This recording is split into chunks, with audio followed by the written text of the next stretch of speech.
తద్వారా వరుస సినిమాలు చేసినప్పటికీ అంతగా ఆకట్టుకోలేకపోయాయి. ప్రెజెంట్ సినిమాలకు దూరంగా ఉంటున్నాడు వరుణ్ సందేశ్. ఇక వ్యక్తిగత విషయానికి వస్తే వరుణ్ సందేశ్ నటి వితికా షేరుని ప్రేమించి పెళ్లి చేసుకున్నారు. కాగా సోషల్ మీడియాలో ఈ జంట చాలా యాక్టివ్గా ఉంటుంది.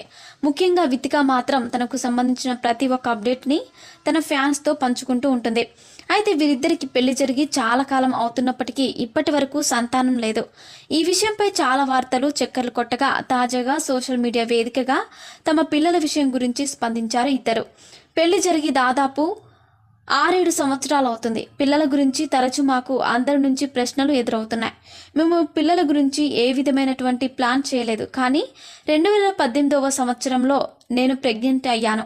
కానీ 40 డేస్ తర్వాత మిస్క్యారేజ్ అయింది. అలా మిస్క్యారేజ్ అయిన తర్వాత మేము అమెరికా నుంచి ఇండియా వచ్చేసాం. కొద్ది రోజులు మెంటల్గా నేను ప్రిపేర్ అవ్వడానికి సమయం పట్టింది. ఇలా మేము పిల్లల గురించి ప్లాన్